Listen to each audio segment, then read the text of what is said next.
तो जब आप इन एक एक पॉइंट्स पर नजर डालेंगे तो आप ये समझ पाएंगे कि प्रधानमंत्री मोदी ये सारे पॉइंट्स लिख कर लाए होंगे और कितनी तैयारी के साथ लाए होंगे कि किस मुद्दे के साथ उन्हें इस तरीके से उस मुद्दे को पेश करना है कि उसमें लोगों को थोड़ी हंसी भी आए, थोड़ा गुदगुदाएं भी, थोड़ा उसको दिलचस्प भी बना लें। और उन्होंने इस पूरे मामले को जो है वो बहुत ही एक ह्यूमरस अंदाज में लोगों के सामने पेश किया। जैसे अब वो ये कह रहे हैं कि जिस भी सरकारी उपक्रम की आलोचना विपक्षी दल करने लगे, हमारे देश के निवेशकों को उसी के शेयर में पैसा लगाना चाहिए, क्योंकि आप ये मान लीजिए कि जिस पर विपक्षी दलों ने अपना हमला बोल दिया उसकी चांदी है। ये बात कितने सोच समझकर वो पॉइंट बनाकर लाए होंगे। और आज उन्होंने विपक्षी दलों के इंडिया गठबंधन को एक नया नाम दिया। वैसे तो वो अपने भाषणों में कई बार कहते ही आ रहे हैं, वो इसे इंडिया नहीं बल्कि घमंडिया बताते हैं।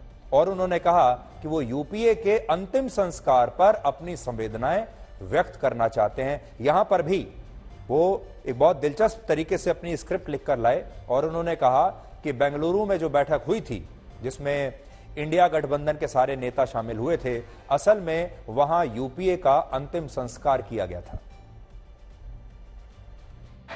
मैं आज इस मौके पर हमारे विपक्ष के साथियों के प्रति अपनी संवेदना भी व्यक्त करना चाहता हूं। कुछ ही दिन पहले बेंगलुरु में आपने मिलजुल कर करीब करीब 1.5-2 दशक पुराने यूपीए का क्रियाकर्म किया है, उसका अंतिम संस्कार किया है। लोकतांत्रिक व्यवहार के मुताबिक मुझे तभी आपको सहानुभूति जरूर व्यक्त करनी चाहिए थी, संवेदना व्यक्त करनी चाहिए थी, लेकिन देरी में मेरा कसूर नहीं है। देरी में मेरा कसूर नहीं है, क्योंकि आप खुद ही एक और यूपीए का क्रियाकर्म कर रहे थे और दूसरी ओर जश्न भी मना रहे थे। और जश्न भी किस बात का? खंडहर पर नया प्लास्टर लगाने का। आप जश्न मना रहे थे खंडहर पर नया प्लास्टर लगाने का। आप जश्न मना रहे थे फेल मशीन पर नया पेंट लगाने का। दशकों पुरानी खटारा गाड़ी को इलेक्ट्रिक व्हीकल दिखाने के लिए आपने इतना बड़ा मजमा लगाया था। और मजेदार ये कि मजमा खत्म होने से पहले ही उसका क्रेडिट लेने के लिए आप में सिर फुटबॉल शुरू हो गई। मैं हैरान था कि ये गठबंधन लेकर आप जनता के बीच जाएंगे। मैं विपक्ष के साथियों को कहना चाहता हूं, आप जिसके पीछे चल रहे हो, आप जिसके पीछे चल रहे हो, उसको तो इस देश की जबान, इस देश की संस्कार की समझ ही नहीं बची है। पीढ़ी दर पीढ़ी ये लोग लाल मिर्च और हरी मिर्च का फर्क नहीं समझ पाए।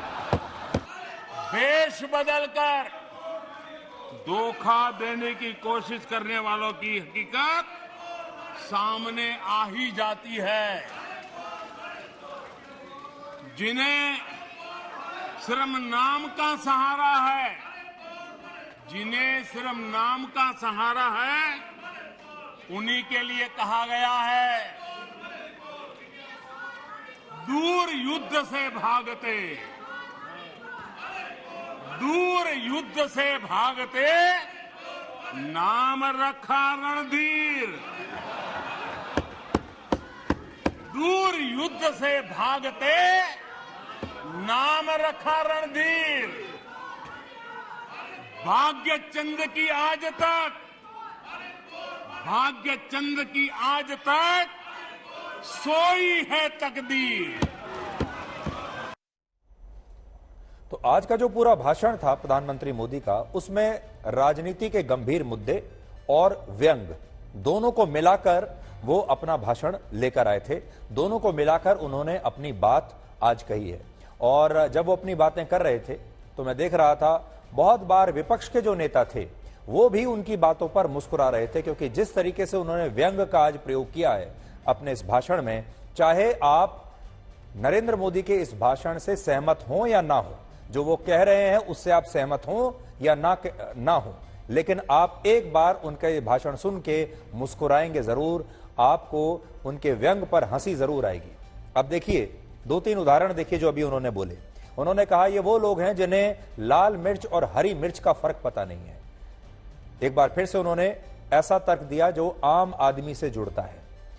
फिर उन्होंने कहा कि पुराने खंडर पर नया पेंट करने की कोशिश कर रहे हैं, ये नया गठबंधन बनाकर जिसका नाम इंडिया रख दिया है। फिर उन्होंने कहा ये पुरानी खटारा गाड़ी है जिसे अब वो एक इलेक्ट्रिक व्हीकल के तौर पर पेश करने की कोशिश कर रहे हैं। तो काफी सोच समझकर वो अपने ये पॉइंट्स बनाकर लाए थे, जिससे कि उन्हें ये लगे कि जो जनता सुन रही है। देखिए उनका जब वो भाषण देते हैं संसद में तो विपक्ष को तो सुनाते ही हैं, लेकिन वो इस बात को बहुत अच्छी तरह से जानते हैं कि पूरा देश अलग अलग माध्यमों से उनके इस भाषण को सुन रहा होगा। और उन्होंने अपने आज के इस भाषण को पूरी तरीके से एक चुनावी भाषण में बदल कर रख दिया। तो आज उन्होंने असल में लोकसभा में चुनाव प्रचार किया है और यह बता दिया है कि उन्होंने चुनाव प्रचार अभी से शुरू कर दिया है। अब आप ये देखिए कि मोदी सरकार के खिलाफ ये जो अविश्वास प्रस्ताव आया, ये एक 3 दिन तक चलने वाला राजनीतिक मैच था। 3 दिवसीय मैच आप इसको मान लीजिए, और इस मैच के नतीजे आप इन 5 बातों से समझ सकते हैं। तो अगर हम सिर्फ प्रधानमंत्री मोदी के भाषण से हटकर इस 3 दिन के मैच का भी विश्लेषण करें, ये 2 टीम एनडीए वर्सेस इंडिया, तो एनडीए के खिलाड़ी कैसे खेले, इंडिया के खिलाड़ी कैसे खेले और किसकी टीम में क्या क्या कमी थी, उसका भी एक छोटा सा विश्लेषण तो होना ही चाहिए।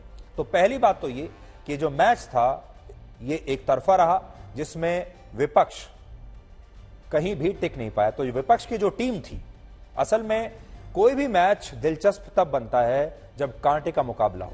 आप देखिए, जब आप भारत और पाकिस्तान के मैच को लेकर लोग इतनी दिलचस्पी क्यों रखते हैं? इसलिए रखते हैं ताकि कांटे का मुकाबला होता है।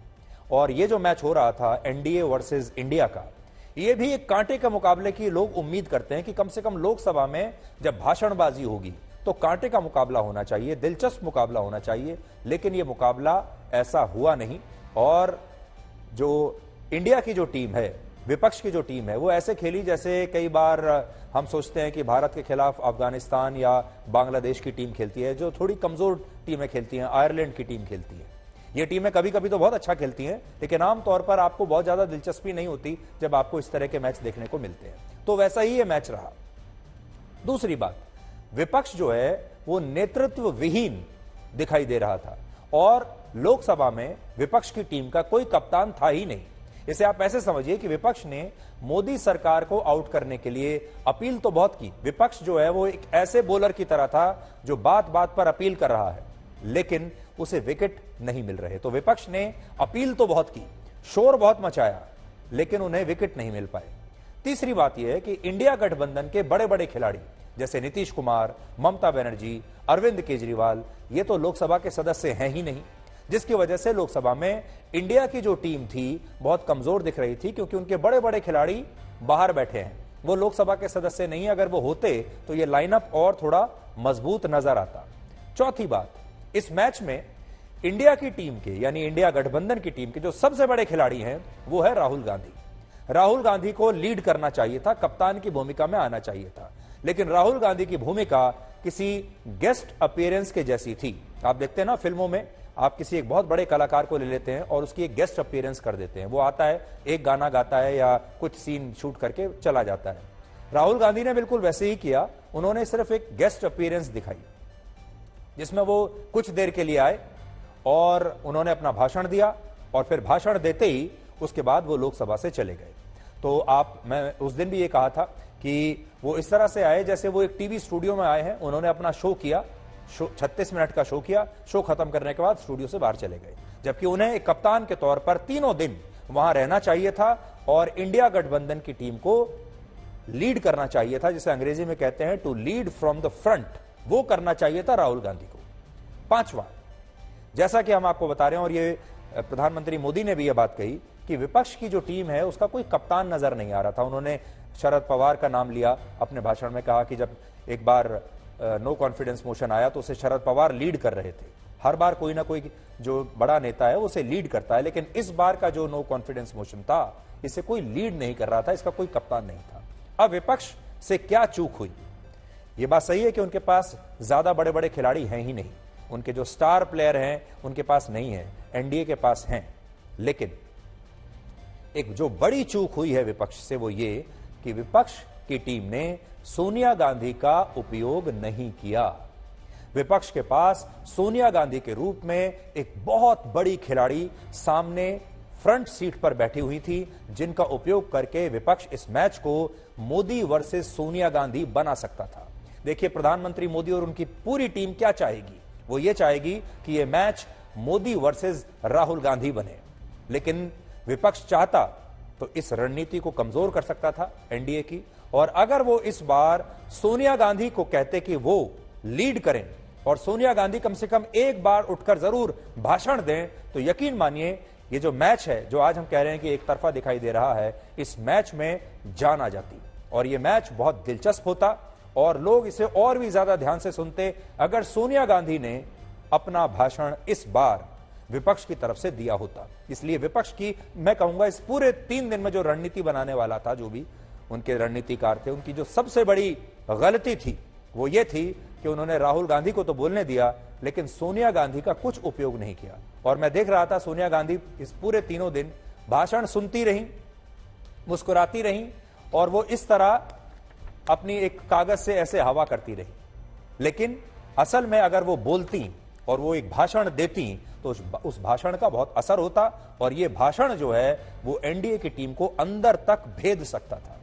अब ये बहुत बड़ी गलती विपक्ष से हुई है। सोनिया गांधी को बुलवाना चाहिए था और अभी भी उन्हें यह सीख लेनी चाहिए कि उन्हें सोनिया गांधी जैसी नेता को ज्यादा उनका उपयोग करना चाहिए, ज्यादा उनके चेहरे का उपयोग करना चाहिए और ज्यादा से ज्यादा उनसे बुलवाना चाहिए, क्योंकि अब नरेंद्र मोदी के बाद पूरे विपक्ष में उनका सामना करने के लिए अगर कोई भी एक नेता है जिसका कि पूरे देश में कुछ सम्मान है तो वो सोनिया गांधी हैं। राहुल गांधी उनकी जगह नहीं ले सकते।